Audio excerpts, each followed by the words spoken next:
दोस्तों नमस्कार। Great concept के इस ई प्लेटफॉर्म पे आपका हार्दिक स्वागत है। जैसा कि हमारे पास विद्यार्थियों की डिमांड आ रही थी कि सर कुछ ऐसा कोर्स हो जिसके अंदर हमें क्या है, जल्दी से जल्दी जितने भी आज तक परीक्षाएं हुई है, चाहे वो यूपी की हो, एमपी की हो, टेक्निकल हेल्पर हो, इसरो हो, हरियाणा हो, प्लांट असिस्टेंट हो, बीएससीएल हो, डीएमआरसी हो, यहाँ तक कि राजस्थान की आरएसएमएसएस भी हो, जैसी तमाम जो देश भर में परीक्षाएं होती है, उन सब का हमें एक जगह प्रश्नों का हल मिल जाए। तो हमने उसे बारी बारी से यूपीपीसीएल और इस तरह से अलग करके आपके लिए ये प्रयास किया है कि हम ज्यादा से ज्यादा क्वेश्चन कम से कम शब्दों में, सटीक अर्थों में आपको पहुंचा पाए। ठीक है, वैसे हम यूट्यूब पे आपको पता है पढ़ते हैं डिटेल से, पर हम यहाँ पर इतनी डिटेल नहीं देंगे और टू द पॉइंट आपको चीजें बता देंगे। ठीक है साथियों, चलिए। तो सबसे पहले परम पिता परमेश्वर का आशीर्वाद लेते हुए और अपने माता पिता को याद करते हुए और अपने सपनों की तरफ हम बढ़ना चालू करते हैं। चलिए, बहुत बढ़िया। चलिए दोस्तों, तो पहला प्रश्न ये लीजिए। चलिए, पहला प्रश्न ये लीजिए। तो ये पहला जो प्रश्न आता है वो आता है आपके फंडामेंटल इन्फॉर्मेशन यानी कि मौलिक जानकारियों से। चलिए शुरू करते हैं। सबसे पहले, निम्न में से कौन सा विकल्प परमाणुओं का केंद्रीय भाग है? जैसा कि आपको पता है, अगर एक परमाणु होगा तो इसका केंद्रीय भाग में क्या होगा? प्रोटॉन और न्यूट्रॉन। तो बस ये केंद्रीय भाग क्या होता है? नाभिक होता है। तो अपना आंसर क्या हो जाएगा साथियों? नाभिक। और ये नाभिक की खोज किसने की थी? तो रदरफोर्ड साहब ने नाभिक की खोज की थी। ठीक है साथियों, चलिए बहुत बढ़िया। आगे चले, आगे चलते हैं। चलिए बहुत बढ़िया, अगला प्रश्न ये लो। नेक्स्ट, अगला प्रश्न कहता है साथियों, इलेक्ट्रॉन के बारे में निम्नलिखित में से कौन सा कथन गलत है? यानी कि वो गलत पूछ रहा है। ये देखो, गलत शब्द पर गौर करें। सभी परमाणुओं का एक मूल कण होता है, बिल्कुल सही बात है। एक नकारात्मक कण होता है, बिल्कुल सही बात है। न्यूट्रॉन का द्रव्यमान और इलेक्ट्रॉन का द्रव्यमान बराबर होता है? नहीं भाई, नहीं होता है। चलिए यहाँ पे हम सीखने की कोशिश करेंगे। एक न्यूट्रॉन जो होता है ना साथियों, उसका द्रव्यमान होता है 1.677 into 10 to the power of -24 ग्राम। ठीक है, लेकिन एक जो इलेक्ट्रॉन होता है उसका द्रव्यमान कितना होता है? 9.8 into 9.8 into 10 to the power -28 क्या? ग्राम। ठीक है, अब ध्यान रखना, ये इलेक्ट्रॉन होता है, इसकी खोज किस मॉडल से हुई थी? तो ये प्लम पुडिंग मॉडल से हुई थी। प्लम पुडिंग मॉडल, जिसको हम क्या पढ़ते हैं? तरबूज का नियम। बहुत बढ़िया। चलिए, उसके बाद हम जो न्यूट्रॉन होता है, इसकी खोज किसने की थी? चैडविक साहब ने की थी। चैडविक साहब ने की थी। एक चीज और याद रखना कि किसी भी परमाणु में न्यूट्रॉन सबसे भारी होता है, उससे हल्का कौन होता है? प्रोटॉन। और उससे हल्का कौन होता है? इलेक्ट्रॉन। चले, बहुत बढ़िया। तो स्माइल करते हुए हम आगे की तरफ बढ़ते हैं। ये लीजिए साथियों, अगले प्रश्न पर चलते हैं। अगला प्रश्न ये रहा। एसआई पद्धति में विद्युत आवेश की मूलभूत इकाई क्या है? What is the fundamental unit of charge? ठीक है, अब देखो, एम्पियर हमें पता है, ये तो धारा की होती है। बहुत बढ़िया। सेल्सियस, अरे भाई साहब ये तो तापमान की होती है, टेम्परेचर की। बहुत बढ़िया। तो आंसर क्या हो जाएगा? कूलम। ठीक है, और ये वोल्ट किसकी होती है? विभवांतर की। तो इस प्रश्न का मेरे आंसर क्या आ गया? इस प्रश्न का आंसर आ गया मेरा कूलम। ठीक है साथियों, चलिए बहुत बढ़िया। जैसा कि आपको बताया जा रहा है कि ये सीरीज केवल आपकी अंतिम तैयारी को धार देगी। ठीक है, तो आप इन्हें समझे। दोस्तों, जैसे कि आपको पता है, क्या पता है कि हमें क्या बोला है कि इलेक्ट्रॉन के प्रचकर्णी गति कौन सी होती है, किससे उत्पन्न होती है? ठीक है, अब आपको पता है किसी भी कक्षा में जो इलेक्ट्रॉन जो होता है कैसी गति करता है? सर, इलेक्ट्रॉन या तो कक्षीय गति करता है या क्या करता है? अक्षीय गति करता है। बहुत अच्छा है। चलिए, अभी यह नहीं पूछा है, अभी ये पूछा है ये उत्पन्न किससे होता है? तो ये चुंबकत्व से उत्पन्न होता है। चलिए इसको जानते हैं। आखिर ये इलेक्ट्रॉन जो है वो गति क्यों करेगा? जिस तरह एक चुंबक होता है, मैग्नेट बनता है, इसका नॉर्थ से साउथ होता है इसका डायरेक्शन, उसी तरह जो ये आवेश होते हैं ना साथियों, उसमें धनावेश होता है और क्या होता है? ऋणावेश होता है। धनावेश से किरणें निकलती है बाहर की तरफ और ऋणावेश में क्या होती है? अंदर की तरफ। ध्यान रखना, जो ये चुंबकीय पाथ होता है वो हमेशा क्या बनाता है? बंद परिपथ बनाता है। लेकिन जो मेरा विद्युतीय पाथ होता है वो बंद परिपथ, वो क्या करता है? बंद परिपथ नहीं बनाता है। बस ये थोड़ा-सा परिपथ नहीं बनाता है, बस ये ही थोड़ा-सा फ़र्क होता है। चलिए आगे चलते हैं। चलें? चलो नेक्स्ट क्वेश्चन, अगला प्रश्न। अगला प्रश्न ये रहा। ये कह रहा है निम्नलिखित में से कौन सा एक परमाणु का सबसे हल्का कण होता है। जब भी इस तरह का क्वेश्चन आए आंख बंद करके क्या मार दो, इलेक्ट्रॉन मार दो। अभी बताया इलेक्ट्रॉन सबसे हल्का होता है, इससे भारी कौन होता है, प्रोटॉन, इससे भारी कौन सा होता है, न्यूट्रॉन। चलिए अब इलेक्ट्रॉन के बारे में थोड़ी सी बात करते हैं कि इलेक्ट्रॉन की खोज किसने की थी, तो जे जे थॉमसन साहब ने की थी। अच्छा, जे जे थॉमसन साहब ने की थी। एक मॉडल का नाम जरूर याद रखना, उस मॉडल को बोलते हैं प्लम पुडिंग का मॉडल, ठीक है। इसको मैं इसलिए बता रहा हूं क्योंकि ये बहुत इंपॉर्टेंट है, इसे हम कहते हैं तरबूज वाला नियम, ठीक है। चलिए बहुत बढ़िया, आगे चलते हैं अगले प्रश्न पर।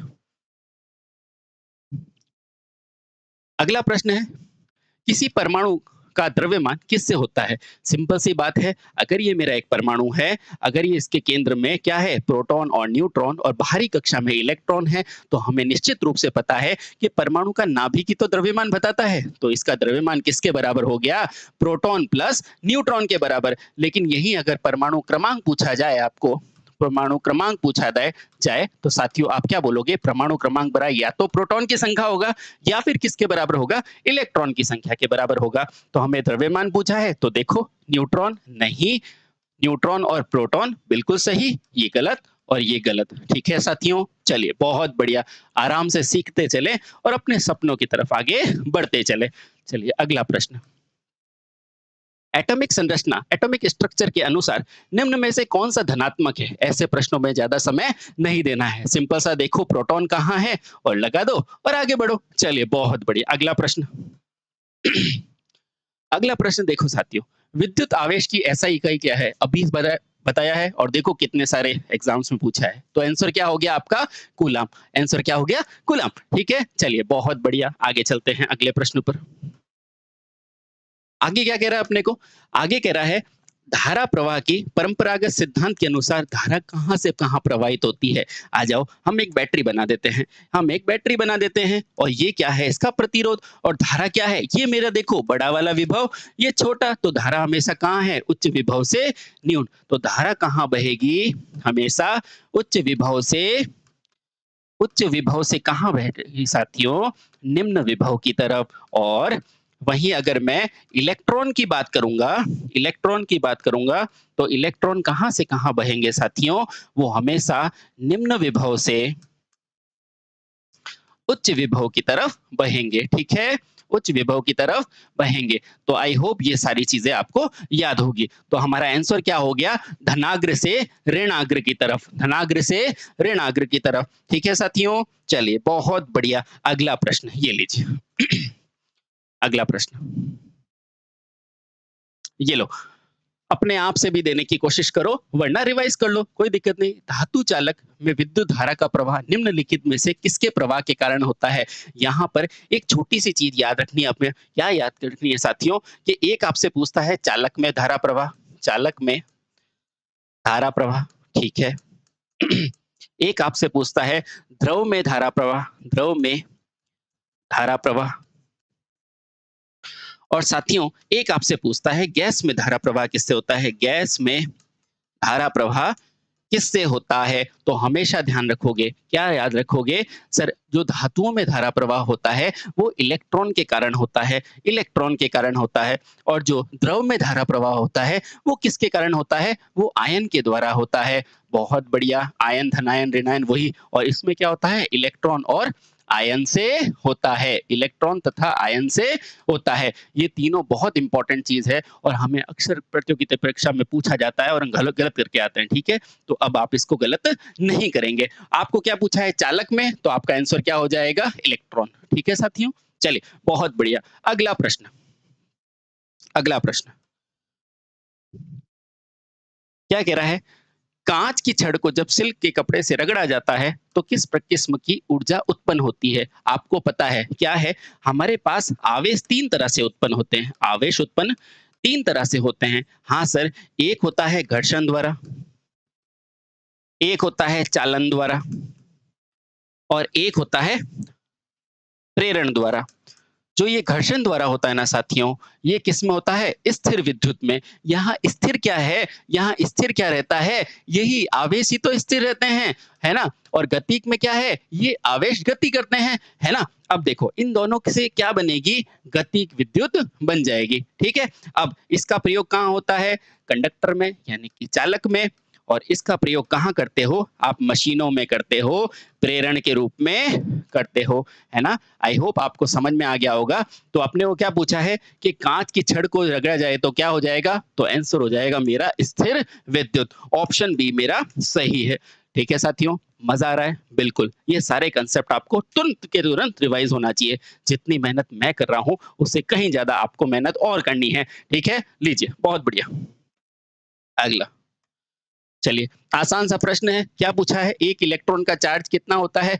तो अभी मैंने बताया था, एक इलेक्ट्रॉन जो होता है ना साथियों, उसका चार्ज होता है 1.6 माइनस 1.6 इंटू 10 की घात माइनस 19 कूलम। जल्दी से देखो, माइनस 19, अरे भाई साहब माइनस लगाओ। आपको सिर्फ ये देखना है माइनस 19 कहाँ है? ये गलत, ये गलत, ये गलत, ये गलत, और ये रहा आपका आंसर। ठीक है साथियों, चलिए बहुत बढ़िया। आगे नेक्स्ट नेक्स्ट, चलिए चलिए चलिए चलिए, बहुत बढ़िया। आगे ये कह रहा है, जब विद्युत धारा धात्विक कंडक्टर से होकर गुजरती है तो तापमान किसके कारण बढ़ जाता है? मैंने आपको बताया है कि अगर ये मेरा एक चालक है, तो चालक के अंदर स्वाभाविक सी बात है, यहाँ पर क्या है? पदार्थ है। और इस पदार्थ में क्या होंगे? जब इसको मैं बड़ा करूंगा तो मैं देखूंगा यहाँ पे बहुत सारे कण होंगे। हाँ सर, इस पदार्थ के बहुत सारे कण होते हैं। दरअसल जब यहाँ से धारा प्रवाहित होती है तो ये इन्हीं कणों के कारण क्या होती है? टकराती है। इसीलिए इसका निशान कैसा दिया? ऐसा।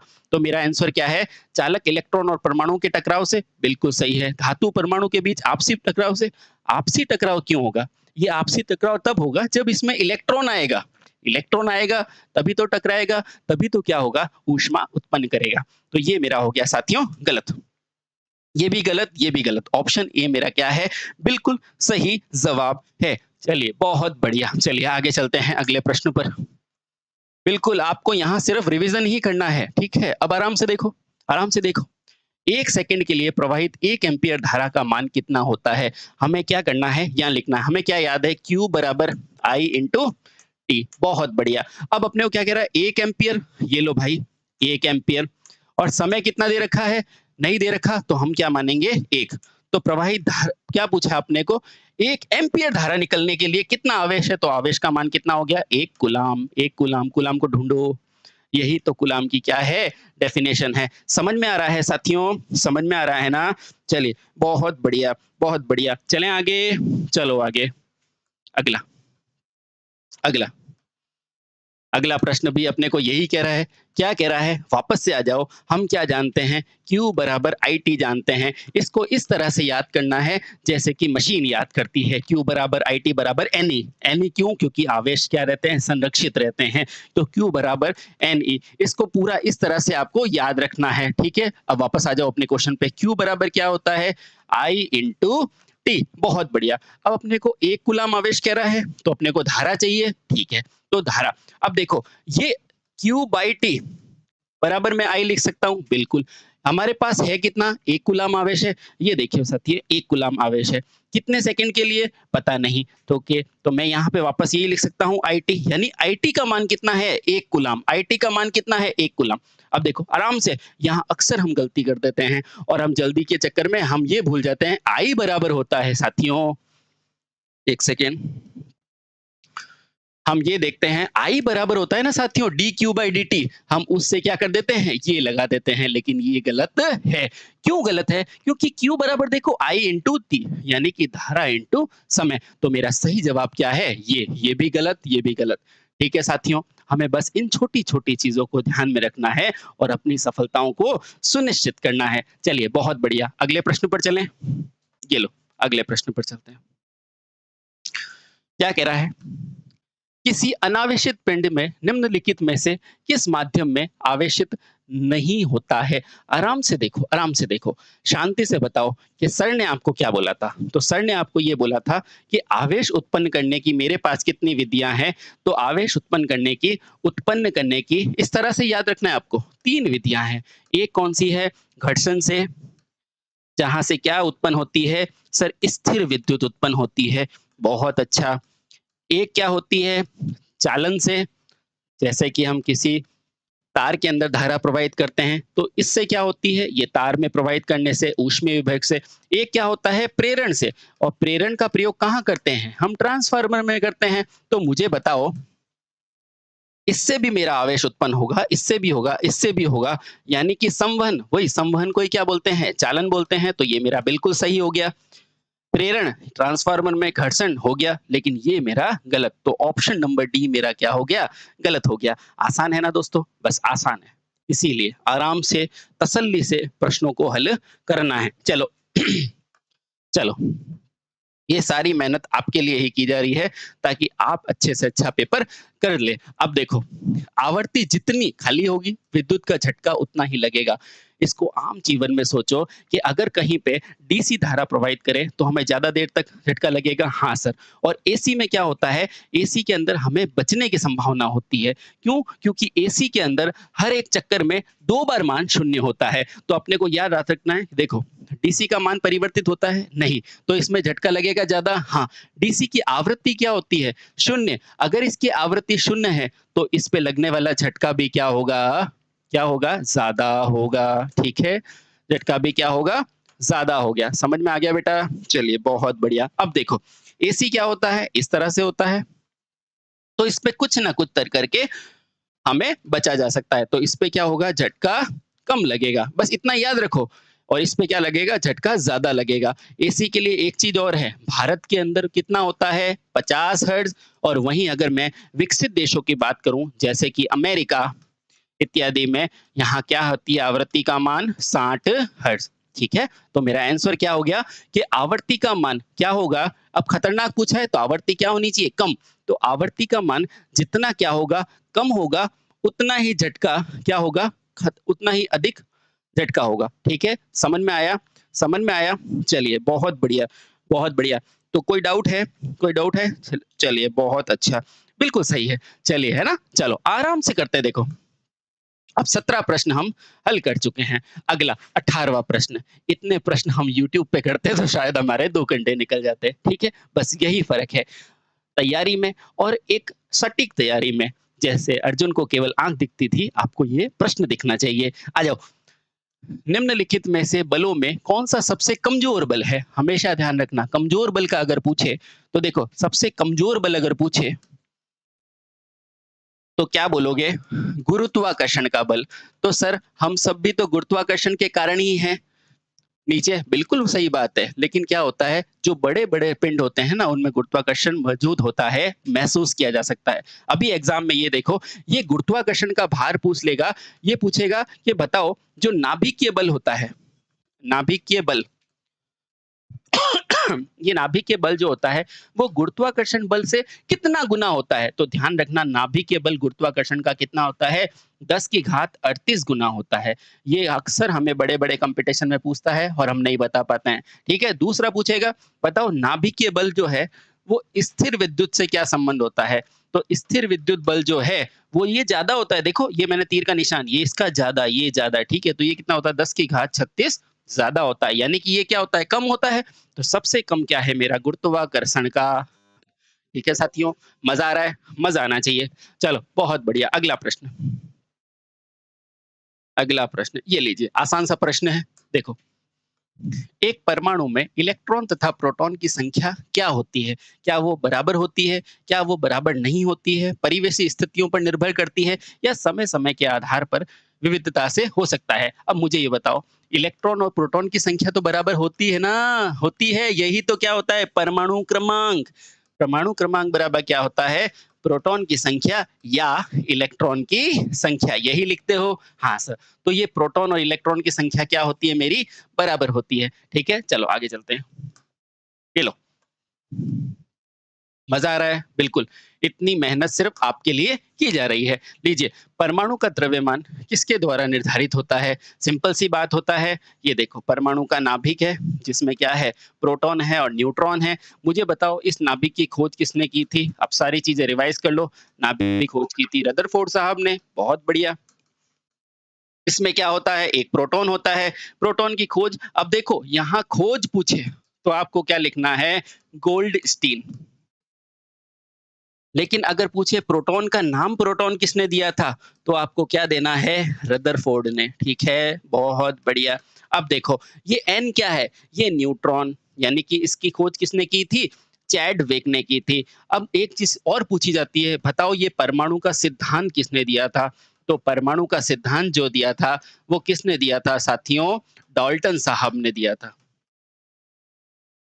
इतनी चीज़ें तो आपको कम से कम आपको पता होनी चाहिए, अगर आप कॉम्पिटिशन तैयारी कर रहे हैं तो। तो देखो द्रव्यमान पूछा है और मध्य में कौन होते हैं, यही है। तो मध्य में कौन है, प्रोटॉन और न्यूट्रॉन। देखो प्रोटॉन और न्यूट्रॉन, ऑप्शन ये सही हो गया, ये गलत और ये गलत। ठीक है दोस्तों, मजा आ रहा है, चलिए बहुत बढ़िया। अगला प्रश्न ये लीजिए अगला प्रश्न, आसान सा प्रश्न है। अब देखो यहाँ बच्चा कंफ्यूज होता है, एक वस्तु की प्रति इकाई बोल रहा है ना। तो हमेशा देख लो प्रति इकाई यानी कि मीटर में बात कर रहा है, ठीक है। लंबाई पर कुल आवेश कितना होगा, क्या विद्युत क्षेत्र होगा। गौर से देखो विद्युत क्षेत्र ई होता है, उसकी वैल्यू होती है के क्यू बाय आर स्क्वायर। क्या ये प्रति इकाई है क्या, नहीं, तो गलत। धारिता, अरे धारिता तो सी होता है, सी बराबर एप्सिलॉन 0 ए अपॉन डी। लेकिन क्या पूछ रहा है ये, आवेश कितना होता है, आवेश का इससे कोई अभी डायरेक्ट संबंध नहीं है क्योंकि ये तो स्टोर करता है, तो ये तो क्या, गलत। विभव क्या होता है, वी, और वी की वैल्यू क्या होती है, डब्ल्यू बटे में क्यू। क्या ये अभी हुआ, नहीं साहब, तो इसको क्या बोलेंगे, रैखिक आवेश घनत्व। ये प्रश्न पूछा जाता है कि एक वस्तु की प्रति इकाई लंबाई पर कुल कितने आवेश है, उसको क्या बोलते हैं। यानी कि एक वस्तु है, उसकी इकाई लंबाई पर कितने आवेश प्रभाव डाल रहे हैं, उसको बोलते हैं रैखिक विद्युत घनत्व। ठीक है दोस्तों, ओके। चलिए अगला, अगला ये लो।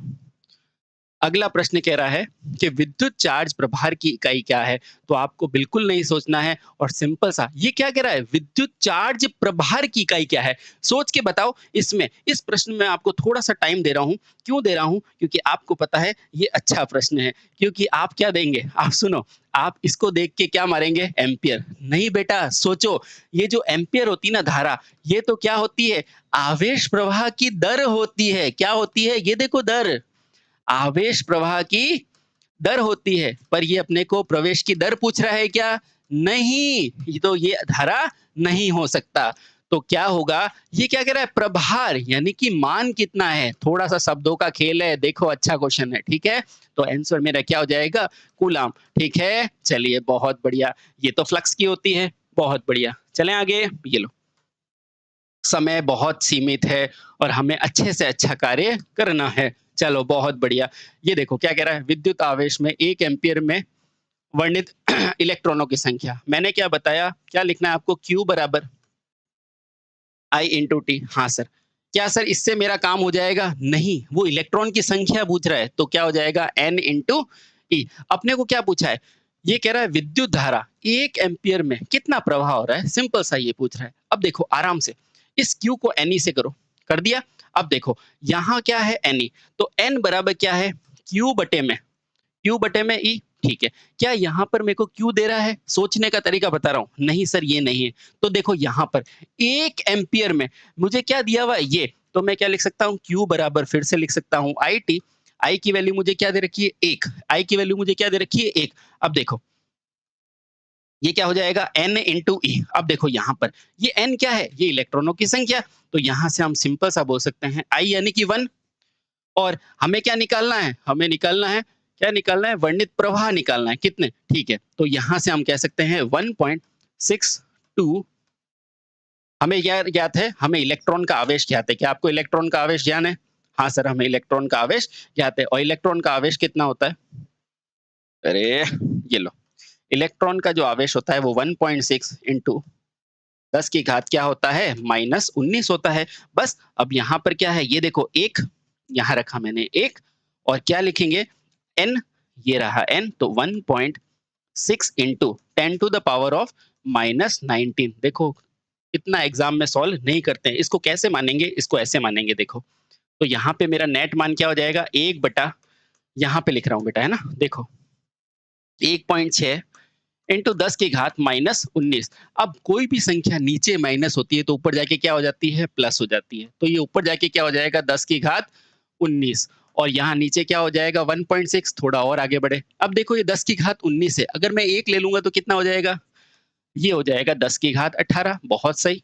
और यहाँ क्या हो जाएगा? 1.6। 1.6। अब देखो यहाँ पे 1.6 दिख रहा है? हाँ सर। अब इसको पूरा सॉल्व नहीं करना है।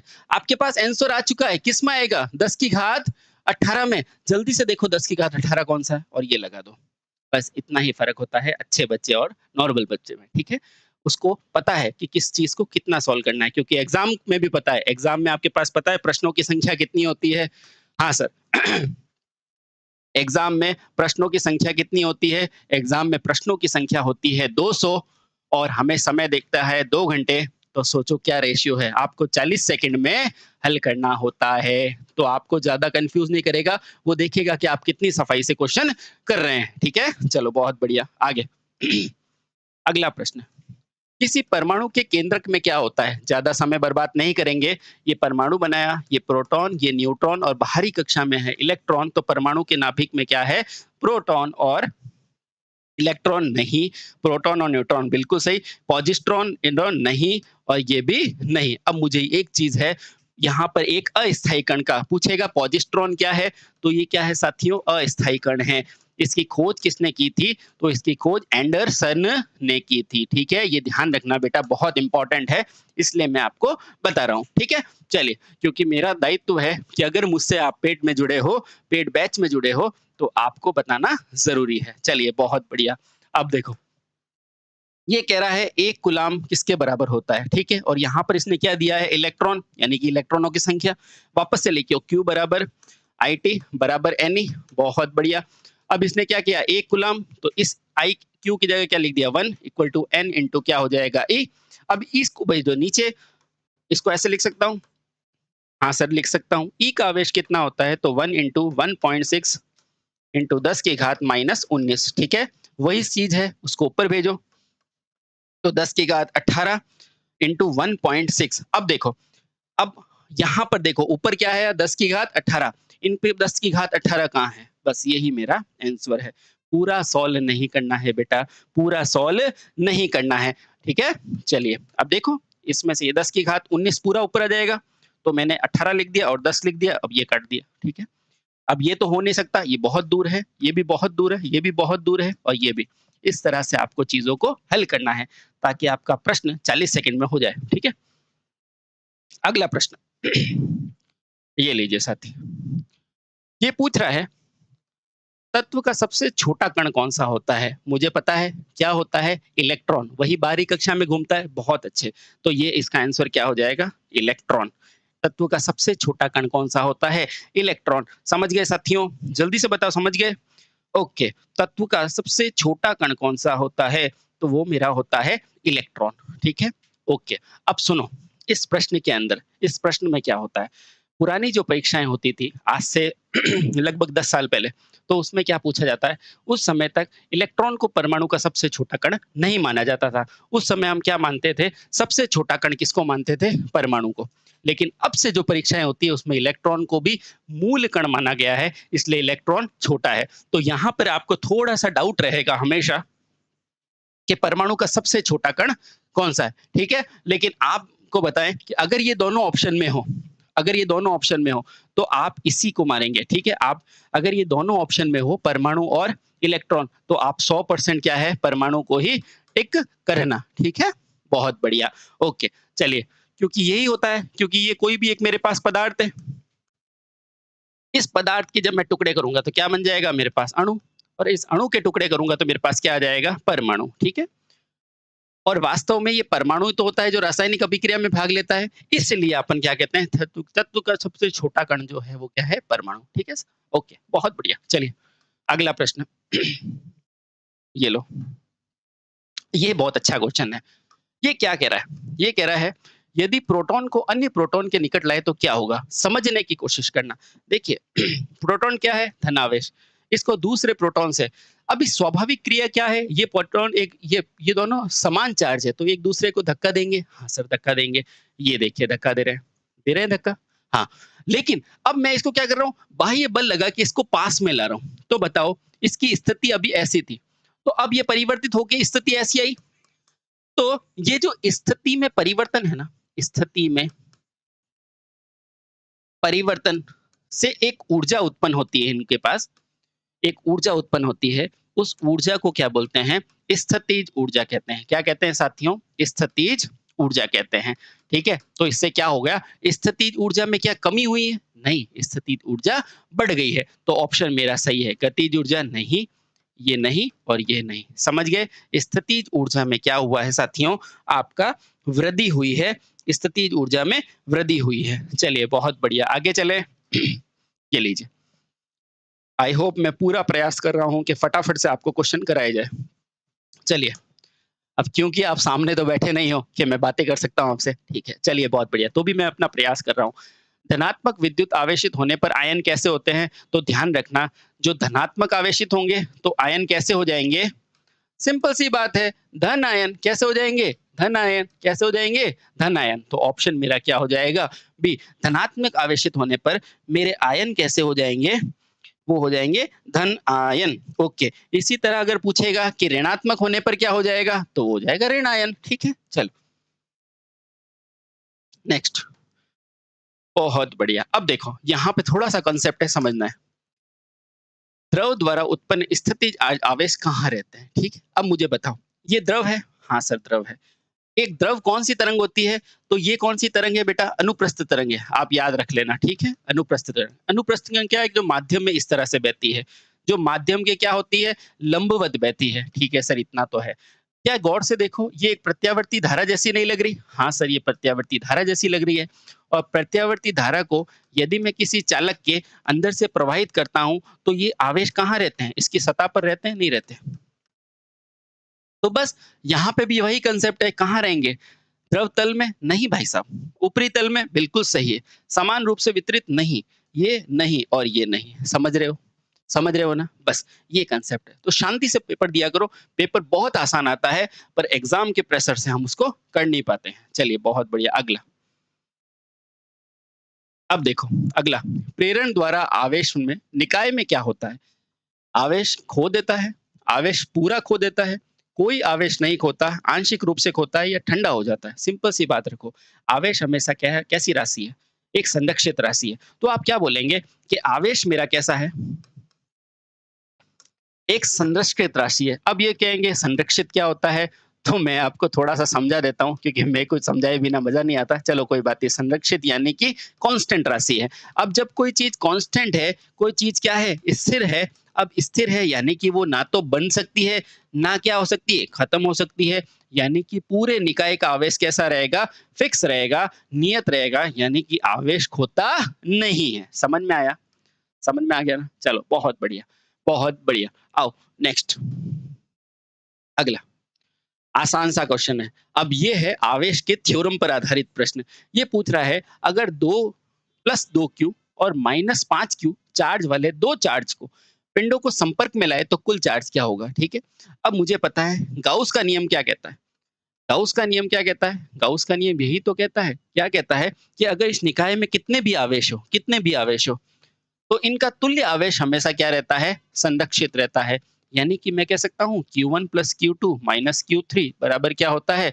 0 होता है। यानी कि मैं यहाँ से ये कह सकता हूँ कि ये +2 कूलम्ब -5 कूलम्ब मेरे पास कितना हो जाएगा? -3 कूलम्ब पे। देखो 5 में से 2 गया तो 3, और जिसका बड़ा साइन वो लगा दिया। ठीक है? तो आंसर क्या हो जाएगा? -3 कूलम्ब। ठीक है? चलो आगे,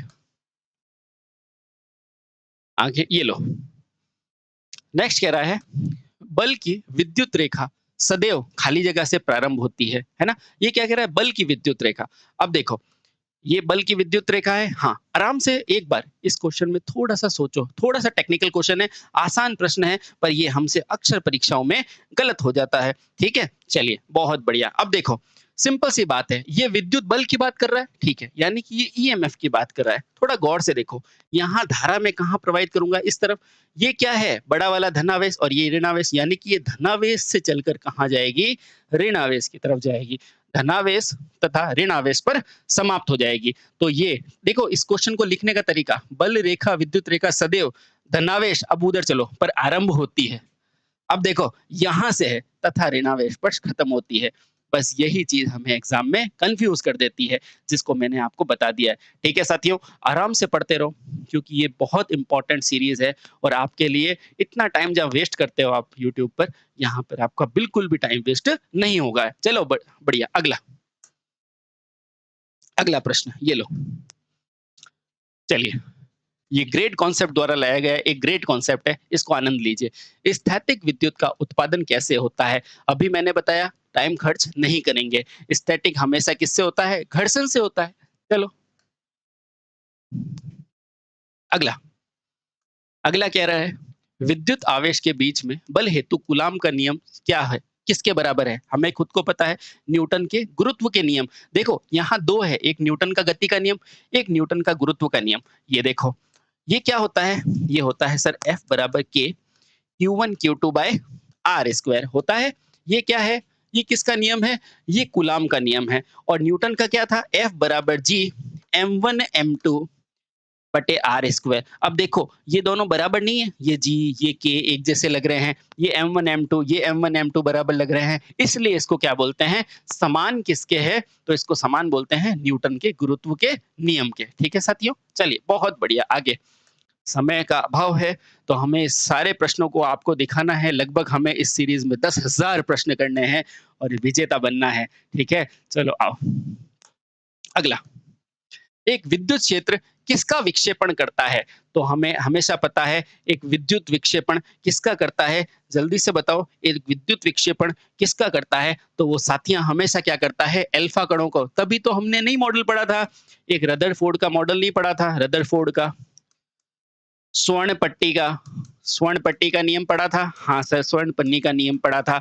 उसमें मैंने क्या पढ़ा था? उसमें मैंने पढ़ा था, यदि मेरा एक ये क्या है? एक परमाणु है, इस परमाणु के मध्य में क्या है? Proton neutron. तो यहाँ से मैंने क्या डाले थे? अल्फा किरणें।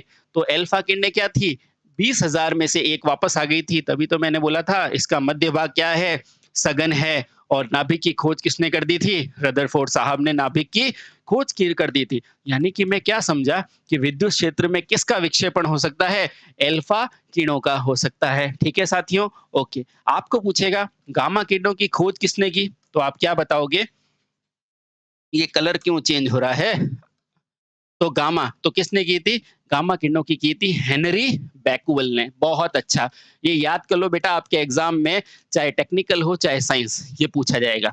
एक्स किरणों की खोज किसने की थी? तो ये की थी रॉन्टजन ने। ठीक है, रॉन्टजन ने। ठीक है, उसके बाद जो ये न्यूट्रॉन की खोज है उससे किसने की थी? चैडविक ने की थी। ठीक है, और अल्फा और बीटा कणों की खोज किसने की थी? इन्हीं रदरफोर्ड साहब ने की थी। समझ में आया? तो इन चीजों को भी बेटा याद रखना, क्योंकि हमारे पास समय बहुत कम है, लेकिन हमें ये भी ध्यान रखना है कि हमारे पास कॉन्सेप्ट ज्यादा होने चाहिए। ठीक है साथियों, चलिए बहुत बढ़िया। चलिए अगला प्रश्न, ये लो अगला प्रश्न। अगला प्रश्न कह रहा है, अगला प्रश्न ये लीजिए, थोड़ा सा ऊपर कर देता हूँ इसका, ये लो। ठीक है, अब देखो ये कितनी परीक्षाओं में पूछा गया है। अब कुछ भी नहीं है इसमें। ये क्या कह रहा है? यहाँ नंबर नहीं है, कोई बात नहीं। इलेक्ट्रिक फील्ड की तीव्रता का मान किससे निर्धारित किया जाता है? इलेक्ट्रिक फील्ड की तीव्रता का मान किससे निर्धारित करोगे? जल्दी से बता दो, आसान सा प्रश्न है, किससे करोगे? चलिए बहुत बढ़िया। इलेक्ट्रिक की तीव्रता का मान किससे निर्धारित करोगे? तो वह आप किससे निर्धारित करोगे? चलिए, क्या आप गाउस के नियम से करोगे? नहीं सर, ये तो आवेश का नियम है। क्या आप कूलाम के नियम से करोगे? हाँ, कूलाम के नियम से करेंगे। देखो मैं बताता हूँ कैसे। देखो आओ, ये देखो कूलाम का नियम क्या कहता है? ये कहता है F बराबर के Q1 Q2 bye are square, यही कहता है।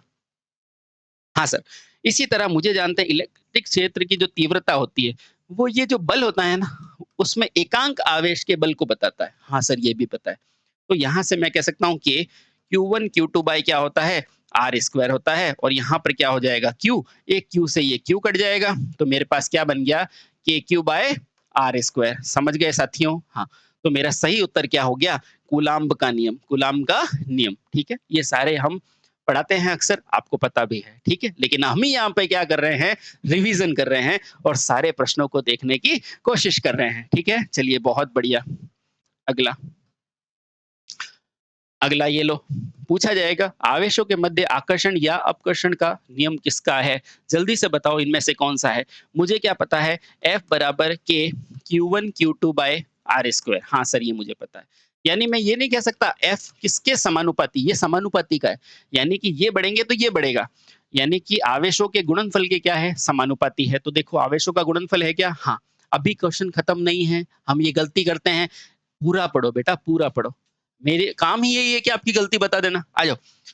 फिर F समान 1/r² के समानुपाती है। ये देखो बेटा, इससे भी तो संबंध है, यानी कि बीच की दूरी के क्या? वर्ग के व्युत्क्रमानुपाती है।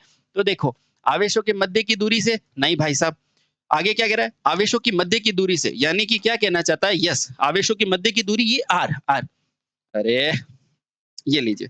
यानी कि व्युत्क्रमानुपाती लिखता तो भी सही है, तो आवेशों की मध्य की दूरी सही हो गया। आवेशित पदार्थ नहीं, नहीं तो ऑप्शन देखो यहाँ पे पड़ा है, ठीक है? तो इस तरह की बेटा मिस्टेक होती है हमसे, तो उससे आप बच के रहें। पूरा प्रयास किया जा रहा है कि आपको कम समय में अच्छे से अच्छा कंटेंट और सारे प्रश्नों को दिखा दिया जाए, ताकि आपको सारी चीज़ें पता हो। अगला प्रश्न, एक बिंदु आवेश पर विद्युत क्षेत्र में स्थिर बिंदु के प्रति इकाई धनात्मक क्षेत्र पर अनुभव किया हुआ बल क्या होता है? वही चीज पूछ रहा है। F बराबर क्या होता है? K Q1 Q2 by R square. और तीव्रता क्या होती है? सर तीव्रता होती है एक आवेश पर लगने वाला बल। एक आवेश पर लगने वाला बल, इस मान को यहाँ रखूंगा तो K Q1 Q2 by R square into Q1, यहाँ से Q1 से Q1 कट जाएगा तो E की वैल्यू क्या आ जाएगी? K Q2 by R square. समझ गए? यही होती है तीव्रता। तो इसने क्या पूछा है? इकाई धनात्मक आवेश पर बल, तो क्या हो जाएगा? विद्युत क्षेत्र की तीव्रता। ये गलत, ये गलत, ये भी गलत और ये भी गलत। ठीक है दोस्तों, चलिए बहुत बढ़िया। अगला प्रश्न, अगला प्रश्न ये लो। हम डिटेल में तो आपको रोज कराते हैं, आपको पता ही है। यहाँ हम सिर्फ प्रैक्टिस कर रहे हैं, ठीक है? इस बैच का नाम क्या है? Revision batch. ओके, चलिए अब आप तैयार हो चुके हैं, जल्दी से बताओ विद्युत क्षेत्र की इकाई। तो आप जाएंगे और सीधा लिखेंगे ए बराबर, विद्युत क्षेत्र पूछ रहा है तो के क्यू बाय आर स्क्वायर। ये देखो दूरी के साथ बढ़ती है क्या? अरे बढ़ रही है क्या? घट रही है दूरी के साथ, तो ये तो गलत, क्योंकि उल्टा संबंध है ना। ये देखो दूरी बढ़ेगी तो प्रतिरोधकता घट जाएगी, ठीक है? ये तो गलत। दूरी के घन के, अरे घन नहीं, दूरी के वर्ग के समानुपाती है। दूरी के वर्ग के समानुपाती है। अब दूरी के घन के साथ बढ़ती है नहीं भाई साहब, वर्ग के साथ बढ़ती है। तो यहाँ पर क्या हो जाएगा?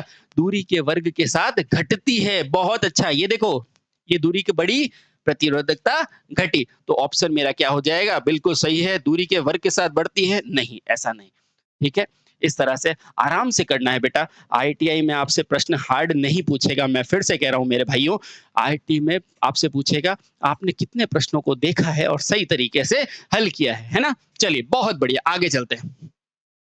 अगला प्रश्न, 40वां प्रश्न। अब देखो, इस तरह का प्रश्न पूछा जाता है। अब मैं आपको इसको करने का तरीका बताता हूँ कि निम्न में से गाउस का नियम, क्योंकि उसको क्या पता है? उसको पता है कि आईटीआई का बच्चा है, डिप्लोमा का बच्चा है, जैसे ही क्या करेगा, गाउस देखेगा भाग जाएगा, है ना? और ये प्रश्न सबसे आसान होता है।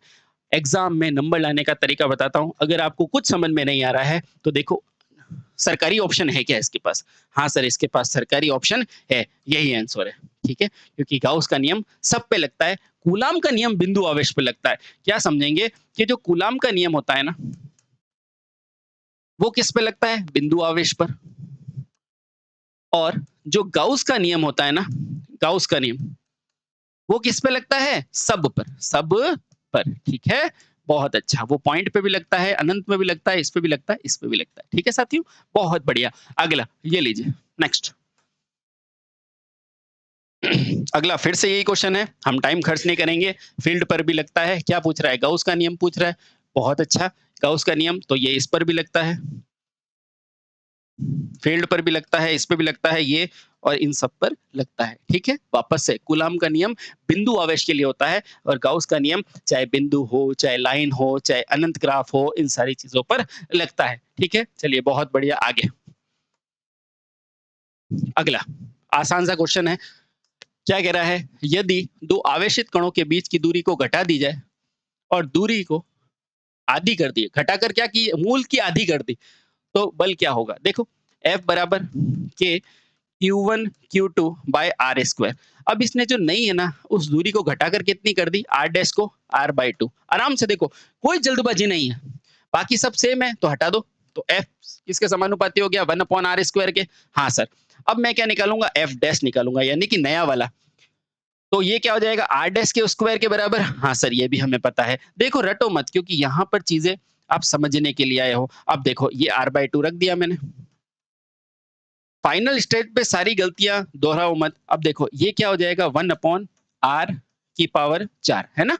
अब देखो ये 4 ऊपर चला जाएगा, तो मेरे पास क्या आ जाएगा, मेरे पास क्या आ जाएगा, ये देखो, अरे, तो मेरे पास क्या आ जाएगा, ये 4 ऊपर चला जाएगा और फाइनली F डैश की वैल्यू क्या हो जाएगी, 4 बाई R स्क्वायर। मुझे बताओ ये R स्क्वायर क्या था, यही नहीं है, हाँ यही है सर। तो ये 4 गुना F के बराबर हो गया, इस तरह से, ठीक है। अब तो ये क्या हो जाएगा, 4 गुना हो जाएगा। अब इसको ज्यादा देखेंगे नहीं। अब देखो, अगर ये दूरी को घटा देगा तो ये क्या हो जाएगा, ये फोर्स बढ़ गया, ठीक है। इस तरह से डायरेक्ट वैल्यू को पुट करेंगे और आंसर निकाल देंगे, ठीक है। चलिए बहुत बढ़िया, अगला। ये प्रश्न बहुत अच्छा है साथियों, आराम से देखना और अपनी प्रैक्टिस पूरी करना। ये कह रहा है एक बार मैंने वायु ली, दूसरी बार डाई विद्युत का के लिया है, माध्यम के दो छोटे बिंदु आवेशों के बीच बल का अनुपात निकालना है, ठीक है। आराम से देखो, F बराबर क्या होता है, K Q1 Q2 by R square. हाँ सर होता है। यहाँ देखो K का मान क्या होता है, इसका मान होता है 1 upon 4 pi epsilon 0 epsilon R। ये देखो मैं जोड़ दे के बोल रहा हूँ, एप्सिलॉन 0 एप्सिलॉन R। फिर क्या है, Q1 Q2 by R square. अब देखो इस प्रश्न में बाकी किसी चीज में कोई परिवर्तन किया है, नहीं। Q1 Q2 में परिवर्तन किया है, नहीं। R में किया है, नहीं। 4 पाई में किया है, नहीं। किस में किया है, इसमें। अब देखो गौर कीजिए, यानी कि F मेरा किसके प्रोपोर्शनल हो गया, 1 अपॉन एप्सिलॉन 0 एप्सिलॉन R। यहाँ तक किसी को कोई डाउट है, नहीं सर यहाँ तक नहीं है। क्वेश्चन को करना सीखो बेटा, करना सीखो। आ जाओ, अब देखो इसने पहली बार क्या लिया है, वायु लिए। क्या लिए, वायु लिए। तो अपने को क्या रखना है, एप्सिलॉन 0 की वैल्यू क्या रखनी है, वायु। और वायु के लिए एप्सिलॉन 0 का मान कितना होता है, 1 होता है। तो यहाँ रख दो, F प्रोपोर्शनल टू क्या हो जाएगा, 1 अपॉन एप्सिलॉन R इंटू 1। तो यहाँ से क्या आया, 1 अपॉन एप्सिलॉन 0। ये मेरी कौन सी वैल्यू है, पहली, ठीक है। आराम से तसल्ली से। दूसरी बार इसने क्या किया है, एक परावैद्युतांक माध्यम रखा है के, ठीक है। यानी कि अब यहाँ पर एप्सिलॉन 0 की वैल्यू क्या है, के, है ना। अब देखो आराम से देखना बेटा, F2 बराबर क्या हो जाएगा, 1 अपॉन एप्सिलॉन R। तो वो के वो उसके साथ एप्सिलॉन 0 की जगह क्या रख दिया, के रखा। अब देखो इसको बना दो 2 नंबर समीकरण। अब कुछ भी नहीं करना है, इसने क्या किया, दोनों के बीच में अनुपात पूछा है। अनुपात क्या होता है, समीकरण 1 को 2 से डिवाइड कर दो, 1 को 2 से डिवाइड कर दो, तो मेरे पास क्या आ जाएगा, F1 बटा F2। और F1 की वैल्यू क्या होती है साथियों, 1 अपॉन एप्सिलॉन 0। आराम से देखना, सारी वैल्यू अपने आप आ जाएगी। और F2 की वैल्यू क्या आती है, ये वाली। तो F2 की जगह क्या आ जाएगा, 1 अपॉन एप्सिलॉन 0 इंटू के होता है। हाँ सर। अब देखो इस एप्सिलॉन 0 से एप्सिलॉन 0 ये पलट के ऊपर आ जाएगा, तो मेरा F1 अपॉन F2 की वैल्यू क्या आ जाएगी, के अनुपात 1। आसान है ना, आसान है, हाँ सर आसान है, ठीक है। चलिए, तो मेरा आंसर क्या आ जाएगा, के अनुपात 1। ये गलत, ये गलत, ये गलत और ये गलत। देखो यहाँ कंफ्यूज होता है अक्सर बच्चे, ये मार के आते हैं, लेकिन ये गलत है आंसर, ठीक है। बड़े भाई के नाते आपको मैं बता रहा हूँ पेपर को फटाफट कैसे सॉल्व करना है। आगे चलिए, बहुत बढ़िया, नेक्स्ट आराम से करेंगे। देखो क्या कह रहा है, ये कह रहा है कि यदि एक कॉपर का वायर है, ठीक है, 5 एम्पियर धारा ले रहा है, ठीक है, 1 सेकंड में अनुप्रस्थ काट में कितने इलेक्ट्रॉन गुजरेंगे, इलेक्ट्रॉन की संख्या पूछा है। अपने को क्या पता है, मुझे तो सर ये पता है, Q बराबर Ne, Q बराबर IT, ये पता है मुझे, और कुछ नहीं पता। I की वैल्यू क्या दे रखी है, 5, ठीक है, I की वैल्यू 5 दे रखी है। यहाँ रख दिया मैंने 5 बराबर क्या लिख दिया, N इंटू, ठीक है। इतना समझ में आया। ये क्या कह रहा है, कितने इलेक्ट्रॉन, यानी कि ये संख्या पूछ रहा है डायरेक्टली, है ना। संख्या क्या होती है, N। N बराबर क्या लिख सकता हूं मैं, 5 बटे E। अब E का मान क्या हो जाएगा, इलेक्ट्रॉन का आवेश कितना होता है, 1.6 10 to the power of -19 coulomb होता है कि नहीं होता, हाँ सर ये होता है। आराम से, कोई जल्दबाजी नहीं, हमें किसी को नहीं बताना कि हमें कितना आता है, हमें बस अपने आप को सफलता तक ले जाना है। तो 10 की घात -19 हो गया। अब देखो मैं इसको सॉल्व करने का तरीका बता रहा हूँ, पूरा कभी नहीं सॉल्व करना बेटा, मैं फिर से बोल रहा हूँ, पूरा कभी नहीं सॉल्व करना। ये ऊपर जाएगा तो क्या हो जाएगा, 5 डिवाइडेड बाय 1.6 इंटू 10 की घात 19। सबसे पहले तो देखो 19 वाला कोई ऑप्शन है, नहीं सर 19 वाला ऑप्शन नहीं है, ठीक है। अब देखो बेटा नीचे है 1.6 और ऊपर क्या है 5। गौर से देखो इसको, इसको मैं 16 समझूँ, इसको 50 समझ लूँ? देखो, आराम से देखना है ना, इस पॉइंट इसको है ना, मैं पॉइंट हटाऊँगा, ये हटा दिया, तो ऊपर की तरफ एक 0 लग जाएगा, हाँ। अब देखो, ये क्या है 16 तिया 48, 16 तिया 48 यानी कि आंसर मेरा क्या आएगा 3 आएगा, 3 इंटू 10 की घात 19। क्या 3 इंटू 10 की घात 19 में कोई ऑप्शन है? नहीं। अब देखो ऑप्शन किस में है 10 की घात 18 में, 18 में, तो ये तो मेरा हो नहीं सकता। या तो ये होगा या ये। अब देखना आराम से 18 दे रखा है, तो मैं इसको एक तोड़ दूं, तो तोड़ूंगा तो क्या हो जाएगा 3 इंटू, इसको मैं ऐसे लिख सकता हूँ 10 इंटू 10 की घात 19, हाँ सर लिख सकता हूँ। ये क्या होता है बेटा 30 ही तो होता है, सॉरी ये 18 और 1 19, 18 और 1 19, तो आंसर कितना हो गया 30 इंटू 10 की घात 18। आसान है, आसान है, तो ये मेरा आंसर हो गया। बेटा पूरा कभी एग्जाम में सॉल्व मत करना, क्योंकि इससे सिर्फ और सिर्फ आपका समय जाया होगा, और वो आपसे सिर्फ ये चाहता है कि आप कैसे चीजों को आसानी से फटाफट तरीके से करते हैं। ठीक है, चलिए अगला अगला। चलो आज तो क्या बात है, 44 क्वेश्चन हो गए भाई साहब। अगला क्वेश्चन ये लीजिए।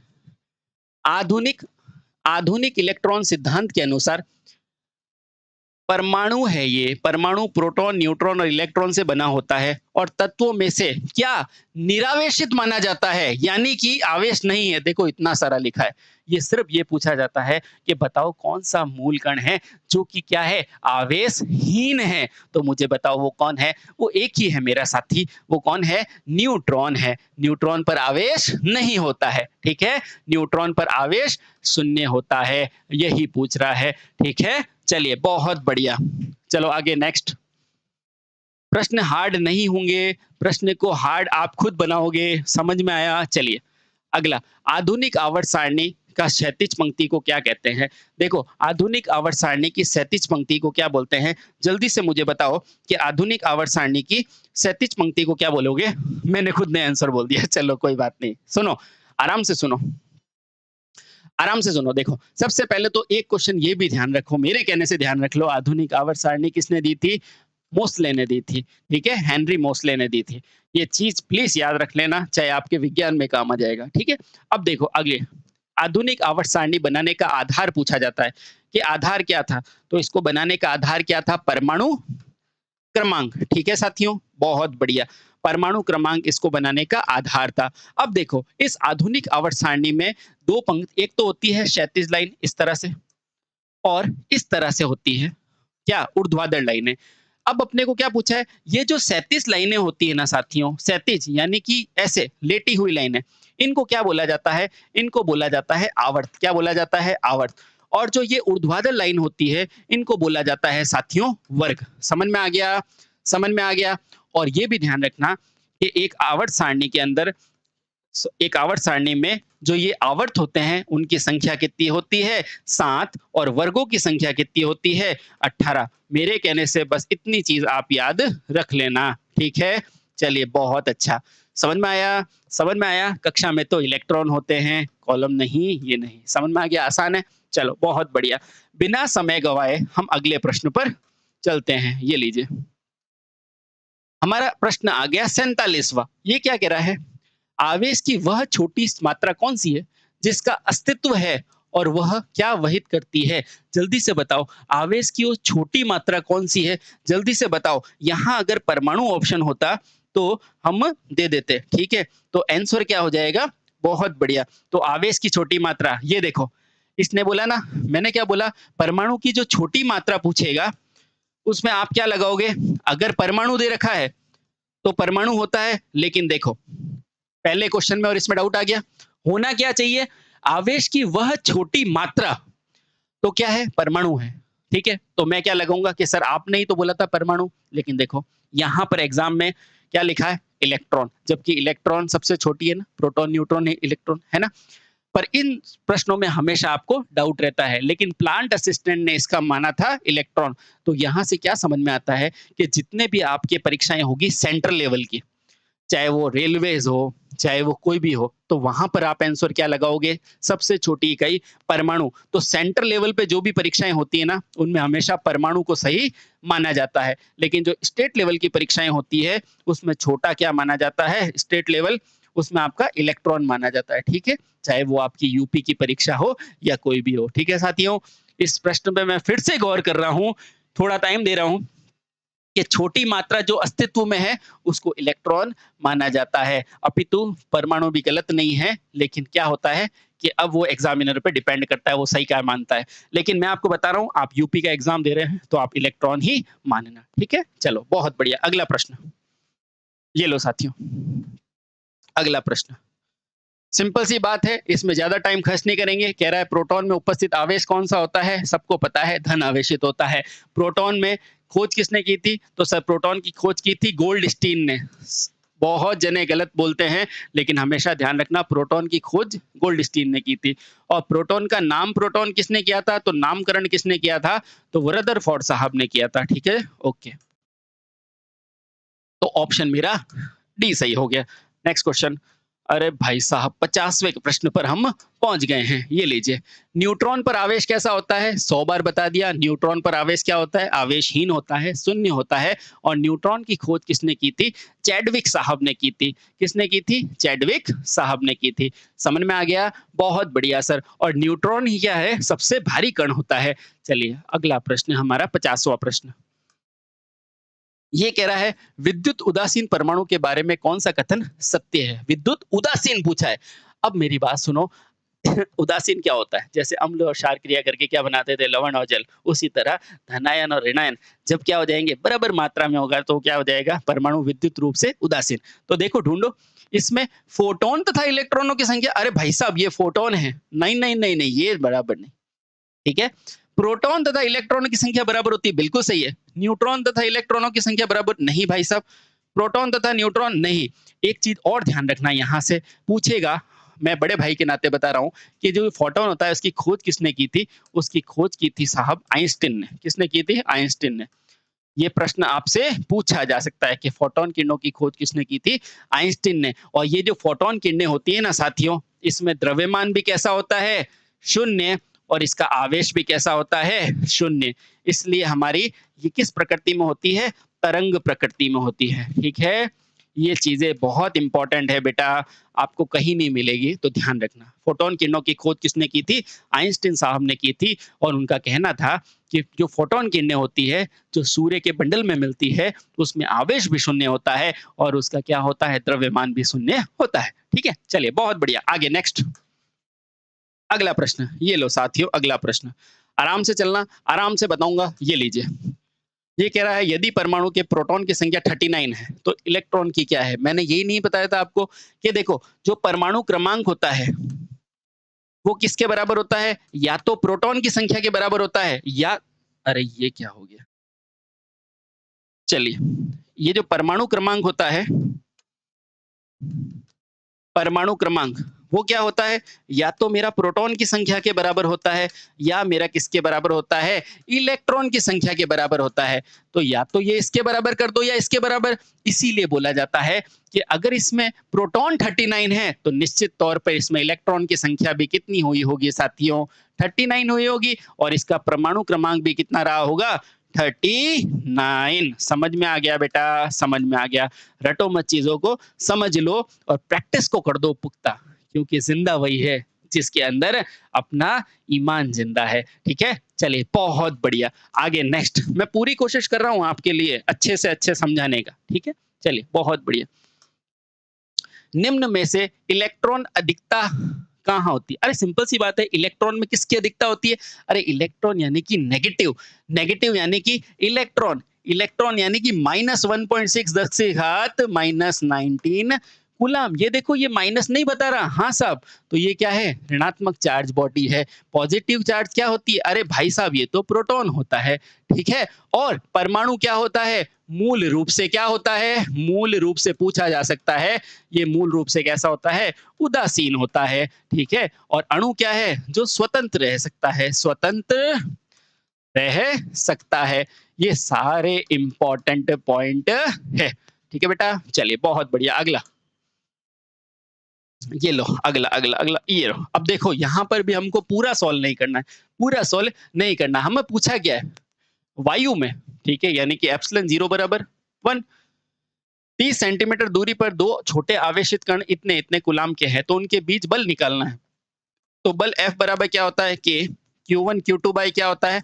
R square. बेटा सॉल्व पूरा नहीं करना है, ठीक है? बता रहा हूँ उतना करना है। देखो आराम से, k का मान कितना होता है 2 इंटू 10 की घात माइनस 19, 2 इंटू 10 की घात, अरे भाई साहब तो ये क्या है 2 इंटू 10 की घात 9, ठीक है यही होता है 2 इंटू 10 की घात 9, हाँ यही होता है। अब देखो Q1 Q2, Q1 का मान कितना है 2 इंटू 10 की घात माइनस 7 और Q2 कितना है 3 इंटू 10 की घात माइनस 7। अब देखो नीचे क्या है आर स्क्वायर, आर कितना है, अब देखो जल्दबाजी में सेंटीमीटर मीटर मत पढ़ लेना, इसको क्या पढ़ोगे सेंटीमीटर, और 1 सेंटीमीटर का मान क्या होता है 10 की घात माइनस 2 होता है। अब देखो इसमें यही लिखना है, आराम से करो जल्दबाजी, मैं बता रहा हूँ आपको अगर सफलता चाहिए तो आपको किसी को बताना नहीं है कि आप कौन हो, ठीक है आपकी सफलता खुद बता देगी कि आप कौन हो। आगे चलो F बराबर वापस लिखो, आराम से इसको सॉल्व नहीं करना है, सिंपल सा देखो ऊपर तो मेरा वही है, अभी सिर्फ मैं आपको समझा रहा हूं,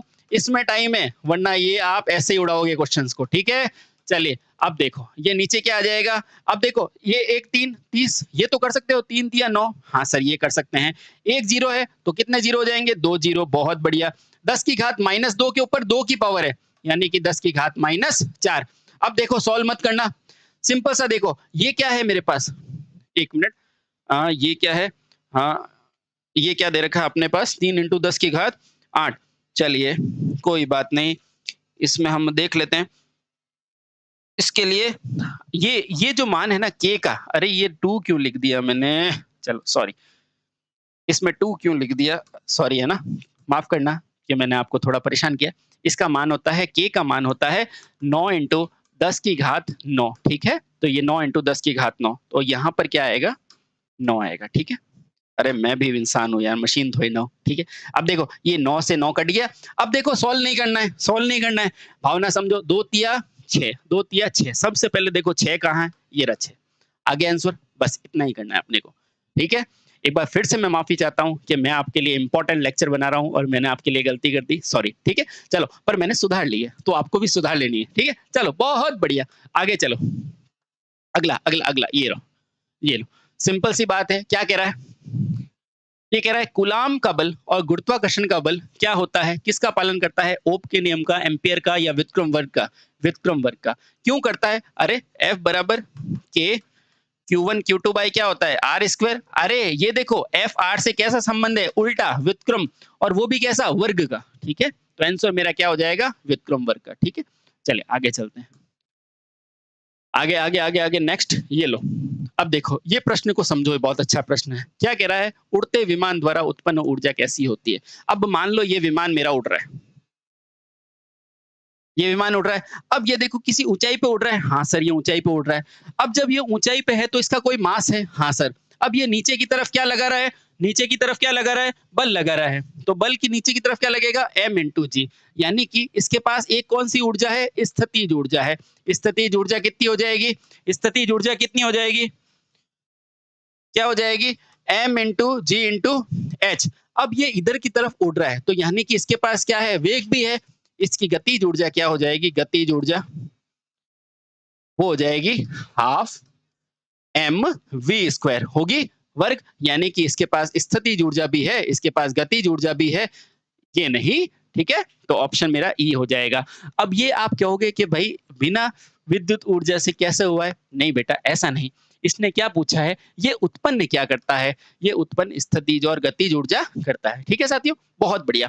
यानी कि एक चीज और ध्यान रखो, स्थितिज क्या होती है, स्थिति परिवर्तन के कारण, इसकी स्थिति परिवर्तन हुई तो ऊर्जा आई m इंटू जी इंटू एच, और इसके पास वेग था तो उससे गतिज ऊर्जा आ गई, है ना, आसान। चलो बहुत बढ़िया, आगे अगला ये लो साहब, ये अपने को क्या कह रहा है, ये अपने को कह रहा है चल रही ट्रेन में बैठे व्यक्ति के पास कौन सी ऊर्जा है। मान लो ये एक ट्रेन है, इसमें एक व्यक्ति बैठा है, ठीक है। अब ये किसी ऊंचाई पर बैठा है कि नहीं बैठा है, हाँ नीचे की तरफ भार लग रहा है, लग रहा है, तो यानी कि इसके पास स्थितिज ऊर्जा है, हाँ सर इसकी स्थितिज ऊर्जा है mgh। अब मुझे बताओ ये ट्रेन चल रही है, क्योंकि ये लिखा है इसने ट्रेन चल रही है, ट्रेन के पास माना v वेलोसिटी है, तो जिस स्पीड से ट्रेन चल रही है उसी से ये आदमी भी चल रहा है, हाँ इसलिए हाफ एम वी स्क्वायर। तो इसके पास क्या है, स्थितिज और गतिज दोनों ऊर्जा है, समझ में आया, ये भी प्रश्न बहुत अच्छा है, आपके टेक्निकल हेल्पर की परीक्षा में पूछा गया था, आपको यूपीपीसीएल जैसे परीक्षाओं में पूछा जा सकता है। समझ में आया? साथियों, पूरी मेहनत कर रहा हूँ कि आपको मैं कम समय में अच्छे से अच्छा कंटेंट दे पाऊँ। चलिए, बहुत अच्छा। अगला, नेक्स्ट, अगला, ये लो। चलिए, अब देखो यहाँ पर क्या दिया हुआ है, ये कह रहा है 50 कूलम्ब आवेश को 5 सेकंड की अवधि तक संवाहक करने में, यानी कि कंडक्टर चालन करने में, ठीक है? मान क्या है? अब देखो, अपने को क्या पता है, Q बराबर क्या है? IT। बहुत बढ़िया। अब देखो, ये क्या दे रखा है अपने को, Q, तो रख दो Q 50। ये क्या दे रखा है? समय, यानी कि समय कितना है? 5। बस I निकालना है। I बराबर क्या हो जाएगा? 50 बटे में ये गुणा में नीचे आके क्या हो जाएगा? भाग। आंसर हो जाएगा 10। बेटा, इसी तरह से आपको तुरंत आंसर निकाल के और अपनी सफलता को आगे बढ़ाना है। चलिए, आगे चलते हैं। ये लो, आसानी से। हम इतनी प्रैक्टिस घर पे नहीं कर पाते हैं, इसलिए मेरे साथ कर लो, कोई दिक्कत नहीं, आपके बड़े भाई के साथ। अगर किसी कंडक्टर में 40 कूलम्ब 4 सेकंड के लिए ज्यादा प्रवाहित हो तो करंट का मान, मुझे क्या पता है? Q बराबर क्या है? IT। हाँ सर, मुझे दे क्या रखा है? ये क्या है? कूलम्ब। तो Q की जगह क्या लिख देंगे अपन? 40। बहुत बढ़िया। I निकालना है सर, ये लो I। और T कितना दे रखा है? 4 सेकंड, है ना? ध्यान रखना बेटा, यहाँ पर 4 मिनट अगर होना, 4 मिनट, तो इसको चेंज जरूर कर लेना मेरे कहने से, क्योंकि 1 मिनट में कितने होते हैं? 60 सेकंड, ठीक है? यहाँ मिनट नहीं है, मैं बता रहा हूँ, ठीक है? ये मैं बता रहा हूँ, तो ये ध्यान रखना। तो यहाँ क्या लिखोगे? 4 सेकंड। अब देखो I की वैल्यू क्या हो जाएगा? 40 बटे में 4, यानी कि 10 एम्पियर। जल्दी से देखो 10 एम्पियर कहाँ है? ये रहा 10 एम्पियर। इस तरह के प्रश्न टेक्निकल हेल्पर में पूछे जाते हैं, ठीक है? और आपको भी पूछा जा सकता है, ठीक है? यूपीपीसीएल में आप देख रहे हैं, हम सारे के सारे एग्जाम को कवर कर रहे हैं, ठीक है? चलिए, बहुत बढ़िया। अगला प्रश्न, अगला प्रश्न, ये कह रहा है क्यू विद्युत मात्रा का सूत्र क्या है? हमें तो एक चीज पता है, सर ने एक चीज बताई है पहले चैप्टर में कि क्यू बराबर क्या है? IT। क्यू बराबर क्या है? N into T. ये क्या है? इलेक्ट्रॉनों की संख्या। और ये क्या है? इलेक्ट्रॉनों का आवेश, है कि नहीं? हाँ सर। अब हमें क्या पूछा है? क्यू यानी कि आवेश पूछा है। आवेश बराबर क्या है? ये रहा सर, धारा इंटू में समय। तो I यानी कि धारा और समय यानी कि सेकंड। तो मेरा आंसर क्या हो जाएगा? यानी कि धारा इंटू समय, ठीक है? धारा इंटू समय। तो मेरा आंसर क्या हो गया? ऑप्शन नंबर सी मेरा सही। देखो बेटा, गलत मत कर देना, ये बटा है। समझ में आया? मैं हर छोटी चीज पे आपको गौर करा रहा हूं, जहां पे आपका प्रश्न गलत हो सकता है, ठीक है? हमें गलत नहीं करना है, हमें गलत नहीं करना है। ये लीजिए आपका प्रश्न। अब देखो, ये प्रश्न क्या कह रहा है? ये कह रहा है लाउड स्पीकर में कौन सी ऊर्जा ध्वनि ऊर्जा में रूपांतरित होती है? क्या यांत्रिक कंपन? अब देखो, जल्दबाजी में हम कहेंगे कि लाउड स्पीकर, जैसे अपन कुछ बोलते हैं तो अपने को क्या लगता है? कंपन होगा। नहीं नहीं बेटा, ऐसा नहीं, आराम से सोचो। ये कह रहा है ध्वनि ऊर्जा। जैसे ये माइक है, मैं माइक में बोल रहा हूं, तो कौन सी ऊर्जा है? ध्वनि ऊर्जा। आपके पास मेरी आवाज पहुंच रही है, किस ऊर्जा में? विद्युत ऊर्जा में। तो बस माइक्रोफोन क्या करता है, या ये लाउड स्पीकर क्या करता है? इस तरह का एक लाउड स्पीकर होता है, यहाँ पे साउंड लगा हुआ रहता है। हाँ सर। तो ये क्या करता है? ध्वनि ऊर्जा में रूपांतरित होती है। कौन सी? इसके ऊपर सप्लाई देते हो, विद्युत। तो इसमें क्या होता है? विद्युत ऊर्जा जो है वो क्या होती है? ध्वनि ऊर्जा में रूपांतरित होती है। विद्युत ऊर्जा ध्वनि ऊर्जा में। और यही माइक्रोफोन में क्या हो रहा है? ध्वनि ऊर्जा विद्युत ऊर्जा में रूपांतरित हो रही है। मैं बोल रहा हूं, आपके पास सुनाई दे रहा है। तो ये क्या है? माइक्रोफोन की। लेकिन ये क्या कह रहा है? लाउड स्पीकर में ये आपको सुनाई दे रहा है, तो आउटपुट क्या है? ध्वनि। और इनपुट क्या है? विद्युत। ये देखो, विद्युत इनपुट क्या है, तो मेरा आंसर क्या है? विद्युत ऊर्जा, ठीक है? इस तरह से। चलिए दोस्तों, तो ग्रेट कॉन्सेप्ट में आपका फिर से बहुत स्वागत है, और मैं आपका दोस्त आपके लिए आपकी सफलता में नी मील का पत्थर साबित होऊंगा। और मैंने ये 60 प्रश्न जो कि देश भर की तमाम भर्ती परीक्षाओं में पूछे गए हैं, और आवेश और जो पदार्थ की संरचना है, पदार्थ का विज्ञान है, उससे रिलेटेड जितने प्रश्न हो सकते थे, सारे के सारे अपने भाइयों के लिए, अपनी बहनों के लिए मैं ले आया हूँ, ठीक है साथियों? तो एक बार प्यारी सी मुस्कान बना दीजिए, और ये सोचिए, क्या सोचिए, कि हमने पहला चैप्टर कर लिया है और अपनी सफलता की तरफ हम आगे बढ़ चुके हैं। तो बहुत बहुत धन्यवाद, बहुत बहुत धन्यवाद, धन्यवाद साथियों।